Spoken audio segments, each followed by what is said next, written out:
سال پہلے آپ کو یاد ہوگا زمان پاک میں جب وہ ایک باقاعدہ آپریشن شیلنگ کیا کچھ پورے 48 گھنٹے یا اس سے بھی زائد چلتا رہا تھا، اور عمران خان باہر اندر انٹرنیشنل میڈیا کو بتا رہے تھے کہ جناب میں نے تو سامان تیار کر لیا، میں تو جانے کے لیے تیار ہوں، گرفتاری ہونی ہے، کتابیں استابیں سارا کچھ جو ہے۔ اب اس ساری صورتحال میں تحریک انصاف جو گزری ہے، اب ان کا خیال تھا کہ عمران خان کو ذرا کوئی حکومت کا لالچ دیں گے کہ آپ کی خیبر پختونخوا میں حکومت ہے اور باقی چیزیں، اور عمران خان مان جائیں گے، بات ختم ہو جائے گی۔ لیکن عمران خان نے نمبر 1 علی امین گنڈا پور کو لگایا۔ علی امین گنڈا پور جو ہے وہ آپ جانتے ہیں کہ ان کو لے کے بہت زیادہ باتیں، اب علی امین گنڈا پور کو ڈنڈا اٹھا کے لوگوں کو مارنا تو شروع نہیں کر دیں گے، بات تو یہ ہے کہ ڈٹ کے کھڑے رہیں پارٹی نظریے کے مطابق اور اپنے اصولوں پہ کمپرومائز نہ کریں۔ اب آپ کو شہباز شریف سے ملنا پڑے گا، اب آپ یہ کہیں کہ میں جو افسران ہے ظاہر ہے یہی لینے پڑیں گے، انتظامیہ بھی یہی ہے، سب کچھ یہیں پہ، تو وہ تو کرنا پڑے گا۔ اب علی امین گنڈا پور والے معاملے پہ عمران خان کو کہا گیا کہ وڈرا کر لیں، عمران خان ڈٹے رہے۔ اب عمران خان کو اندازہ ہو گیا ہوا ہے، ظاہر ہے ان سے جس طرح مخصوص نشستیں چھینی گئی، پھر باقی جس طرح سے چیزیں ہیں، عمران خان نے ایک اور آج دبنگ قسم کا فیصلہ کیا ہے۔ آپ کو یاد ہے کہ جب یہ سارا کچھ ہوا تو پاکستان تحریک انصاف کے بہت سارے لوگ پارٹی چھوڑ کے جا رہے تھے، کوئی پریس کانفرنس کر رہا تھا، کوئی ٹویٹر کے اوپر لکھتا تھا، کوئی انٹرویوز دیتا تھا۔ ظاہر ہے اتنا آسان نہیں تھا اور سب لوگ خوشی سے نہیں گئے، بہت سارے لوگوں کے ساتھ بہت کچھ ہوا، ایسی کہانیاں ہیں آپ سنیں گے تو آپ کی روح کانپ جائے گی، اور شاید بہت ساری ایسی کہانیاں ہیں جو بتائی بھی نہیں جا سکتی، جو الیبوریٹ بھی نہیں کی جا سکتی ان کے پیچھے اس قسم کے۔ تو ہر انسان عمران خان نہیں ہوتا، اور ہر انسان کے اعصاب بھی اتنے مضبوط نہیں ہوتے کہ وہ سمجھوتا نہ کرے، ڈٹا رہے۔ ہم انسان ہیں، ہم سب میں کمزوریاں ہوتی ہیں، غلطیاں ہوتی ہیں، کوتاہیاں، بہت کچھ ہوتا ہے۔ اب ایک ایسی ہی مثال، ایک ایسی شخصیت تھی جنہوں نے اس وقت اعلان کیا کہ وہ پاکستان تحریک انصاف سے عہدے چھوڑ رہے ہیں، یا عملی طور پہ سیاست سے یا اس حوالے سے پاکستان تحریک انصاف سے علیحدگی اختیار کر رہے ہیں۔ اور وہ کون تھے؟ وہ سینیٹر اون عباس بپی تھے، جن کا تعلق جنوبی پنجاب سے ہے، اور اس کے بعد وہ غائب ہوئے۔ ان کے ساتھ کیا کچھ ہوا وہ سینٹ کے ایوان کے اندر فلور آف دی ہاؤس کے اوپر کھڑے ہو کے بتا چکے ہیں کہ ان کی والدہ کس تکلیف سے گزریں، اور انہوں نے کہا کہ میں اب ایک زندہ لاش سے زیادہ نہیں ہوں۔ ظاہر ہے کہ وہ تکلیف اور دکھ ہے۔ تو اب وہ ساری صورتحال رہی، لیکن آج عمران خان نے ایک بار پھر ایک دلیرانہ دبنگ فیصلہ کر کے اعلان کیا ہے کہ عمران خان پیچھے نہیں ہٹے گا اور وہ کرے گا۔ اب سے تھوڑی دیر پہلے پاکستان تحریک انصاف نے آفیشل ایک نوٹیفیکیشن جاری کیا ہے جس میں اون عباس بپی سینیٹر جو ہیں ان کو تحریک انصاف جنوبی پنجاب کا ایک بار پھر جو صدر ہے وہ مقرر کر دیا گیا ہے۔ اب اس تعیناتی کا کیا مقصد ہے؟ اس تعیناتی کا مقصد یہ ہے کہ عمران خان کے مطابق جن لوگوں کو پارٹیاں چھڑوائی گئیں، اگر تو وہ واقعتاً خود نہیں چھوڑ کے گئے اور کسی تکلیف میں یا جو بھی ان کے ساتھ ہوا، اگر انہوں نے فاروق حبیب والی باتیں نہیں کی یا فاروق حبیب والا سلسلہ نہیں کیا، تو عمران خان کے دل میں نرم گوشہ ہے اور عمران خان مجبوریوں کو سمجھتے ہیں، نمبر 1۔ نمبر 2، عمران خان کے مطابق وہ آج بھی اسی جگہ کے اوپر ہیں جو اس وقت تھے، جو ان کے ساتھ کھڑا رہا وہ ان کو لے کے بھی آئیں گے، عہدے بھی دیں گے، ذمہ داریاں بھی دیں گے، اور عمران خان پیچھے نہیں ہٹیں گے۔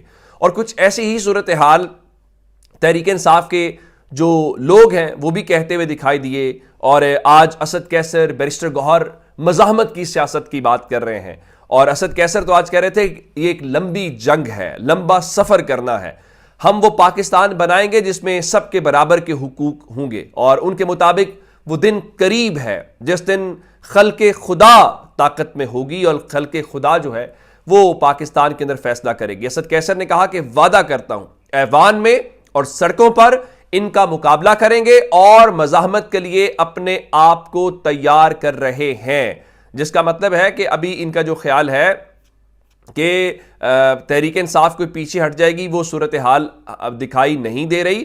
اور اسد کیسر کے مطابق یہ پارلیمنٹ بھی کوئی پارلیمنٹ نہیں ہے، اور ضیاء الحق کی جو مجلس شورا ہے یہ تو اس کا کردار ادا کر رہی ہے، جس طریقے سے انہوں نے قانون سازی سارا کچھ وہاں پہ کرتے ہوئے دکھائی دے رہے ہیں۔ اور آپ دیکھیے یہ کس طرح سے کرتے ہیں، انہوں نے وہ آرڈیننس آج پاس کرائے، پیپلز پارٹی مخالفت کر رہی تھی سنی اتحاد کونسل کے ساتھ مل کے، لیکن پاکستان پیپلز پارٹی نے ان آرڈیننسز کی منظوری میں حکومت کا ساتھ دیا، پھر قرارداد آئی، اس قرارداد کے متعلق کہا گیا جی اپنے مظلوم بھائیوں کو لے کے، مسلمان بھائیوں کو لے کے پاکستان تحریک انصاف جو ہے انہوں نے تو مخالفت کر دی۔ وہ سفید جھوٹ ہے، پاکستان تحریک انصاف نے اپنے مظلوم بھائیوں کے متعلق جو قرارداد تھی اس قرارداد کو لے کے انہوں نے اس کی حمایت کی، اور وہ قرارداد متفقہ ہے ایوان کی۔ وہ جو آپ کو کہہ رہے ہیں کہ تحریک انصاف نے مخالف، وہ شروع کی بات ہے، کیونکہ تحریک انصاف کو اس وقت پتہ بھی نہیں تھا قرارداد کون سی ہے، تو وہ یس نو کی باتیں ہو رہی تھی۔ جیسے ان کو پتہ چلا تو نہیں ہم تو اس قرارداد کی مخالفت کیسے کر سکتے ہیں، وہ بے شک کس کے ہو۔ یہ الگ بات ہے کہ آج پنجاب اسمبلی میں آج جو اسلاموفوبیا کے خلاف دن ہے وہ عمران خان کی کاوش ہوگا، اس حوالے سے عمران خان کی قرارداد کو آپ نے پنجاب میں مسترد کرایا، قومی اسمبلی میں پاس نہیں ہونے دیا۔ صرف وجہ کیا ہے؟ عمران خان کا۔ او بھائی، نیک کام تو کسی کے نام سے بھی ہو، آپ کے دشمن کے نام سے کیوں نہ ہو، نیک کام ہو تو آپ اس کی حمایت کرتے ہیں۔ اور یہاں تو عمران خان ہے، لیکن لگتا یہ ہے کہ شکر الحمدللہ، لگتا یہ ہے کہ عمران خان جو ہیں ان کے نام سے ان کو بہت پرابلم ہے۔ لیکن عمران خان کا کام کیا ہے؟ عمران خان کا کام یہ ہے کہ وہ اپنے پتے تو کھیلتے کھیلتے فیصلے بھی کرتے ہیں، وقت کے ساتھ ان کے جو باقی بہت سارے کردار ہیں وہ ان کے سامنے بے نقاب ہوتے ہیں۔ اب ذرا اندازہ لگائیے، سینٹ الیکشنز ہو رہے ہیں، آپ خبریں سن رہے ہوں گے کہ سینٹ کے اندر جی اسحاق ڈار کو لا رہے ہیں، جی پرویز رشید کو لا رہے ہیں، تحریک انصاف مراد سعید کو لے کے آ رہی ہے، نام مختلف، ڈاکٹر یاسمین راشد آ رہی ہیں۔ اب ذرا خبر سنیے، جیو نیوز کی خبر ہے، پھر اگلی بات کرتے ہیں۔ جیو نیوز نے لکھا جی فیصل وافڈا نے سینٹ الیکشن کے لیے کاغذات نامزدگی حاصل کر لیے۔ سوال یہ پیدا ہوتا ہے کہ فیصل وافڈا کا تعلق کس سیاسی جماعت سے ہے؟ اگر فیصل وافڈا اتنے ہی پاپولر ہیں تو انہیں کسی سیاسی جماعت میں ہونا چاہیے تھا، اور ابھی تھوڑا عرصہ پہلے الیکشنز ہوئے، انہیں کسی الیکشن سے قومی اسمبلی کا الیکشن لڑنا چاہیے تھا، لیکن نہیں، آپ جانتے ہیں۔ اس کے بعد ہوا کیا ہے؟ ہوا یہ ہے کہ اب وہ سینٹ الیکشن ظاہرہ سندھ سے وہ لڑیں گے، اور وہ کسی سیاسی جماعت میں تو نہیں ہے۔ اب وہ کس جماعت میں ہے وہ آپ بتا سکتے ہیں، تو وہ آزاد حیثیت میں سینیٹر ہوں گے، اور یہ بھی غالب امکان ہے کہ وہ سینیٹر منتخب بھی ہو جائیں گے۔ لیکن سوال پھر بھی وہی ہے کہ کون منتخب کرائے گا؟ سوال یہی ہے، وہ کس کے نمائندے ہوں گے؟ وہ کس کے نمائندے کی حیثیت سے رات کو روز ٹی وی ٹاک شوز میں بیٹھے ہوتے ہیں؟